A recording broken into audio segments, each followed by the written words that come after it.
Hello all, ഇന്നത്തെ നമ്മുടെ ടോപ്പിക്കാണ് delayed expansion.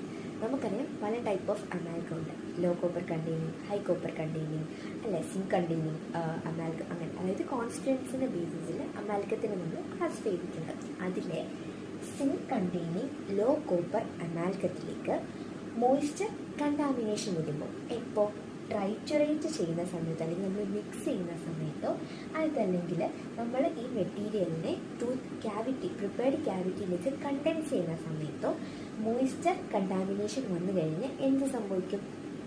ആദ്യമൊന്നുമില്ല, initial സ്റ്റേജസിലില്ല, but within 3 to 5 days, ഒരു 3 to 5 days കഴിയുമ്പോൾ അവിടെ ഒരു ഭയങ്കരമായിട്ടുള്ള ഒരു എക്സ്പാൻഷൻ സംഭവിക്കുന്നു. അതായത് ഈ റെസ്റ്റോറേറ്റീവ് മെറ്റീരിയൽ ക്യാവിറ്റിയിൽ ഇരുന്നിട്ട് ഭയങ്കരമായിട്ടുള്ളൊരു എക്സ്പാൻഷൻ സംഭവിക്കുന്നു.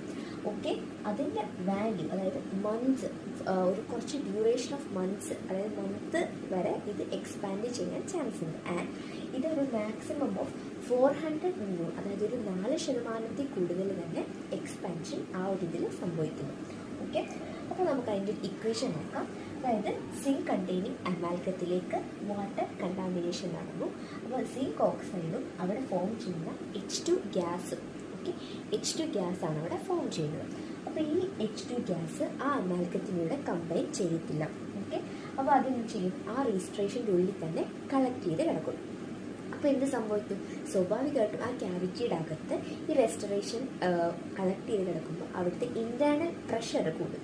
ഇൻറ്റേർണൽ പ്രഷർ കൂടുമ്പോൾ ആ മാസും പയ്യെ എക്സ്പാൻഡ് ചെയ്യാൻ തുടങ്ങും. ഓക്കെ, അങ്ങനെ എക്സ്പാൻഡ് ചെയ്യുമ്പോൾ സ്വാഭാവികമായിട്ടും എന്തൊക്കെയാണ് ഒരു ഡിലേഡ് എക്സ്പാൻഷൻ കാരണം അവിടെ സംഭവിക്കുന്നത്? ഫസ്റ്റ് ഓഫ് ഓൾ എന്തായിരിക്കും? ആ മെറ്റീരിയൽ അവിടെ നിന്ന് പയ്യെ പ്രൊട്രൂഡ് ചെയ്യാൻ തുടങ്ങും. First is the protrusion of the restoration. രണ്ടാമത്തേത് പറയുന്നത് പെർമനൻറ്റ് പ്ലാസ്റ്റിക് ഡിഫോർമേഷൻ അഥവാ ക്രീപ്പ് കൂടാൻ തുടങ്ങും. ഓക്കെ, മൂന്നാമത്തേന്ന് പറയുന്നത് മൈക്രോ ലീക്കേജ് ഇൻക്രീസ് ചെയ്യും. നാലാമത്തേത് പറയുന്നത് സർഫസ് ഫുൾ പിറ്റഡ് ആകാൻ തുടങ്ങും, പിറ്റഡ് സർഫസ് ആകും. ആൻഡ് അഞ്ചാമത്തേത് ഫ്രാക്ചർ ഓഫ് ദ റെസ്റ്റോറേഷൻ, ആ ഫുൾ എൻറ്റയർ റെസ്റ്റോറേഷൻ തന്നെ ഫ്രാക്ചർ ആകും. Okay, one more thing is ഒരു ഗ്രാഫ് ഉണ്ട്, ഒരു ഗ്രാഫിക്കൽ റെപ്രസെൻറ്റേഷൻ ഉണ്ട്. അതായത് ഇതെന്ന് പറയുന്നത് ഡൈമെൻഷണൽ ചേഞ്ചും ആൻഡ് ഇതെന്ന് പറയുന്നത് ടൈമാണ്.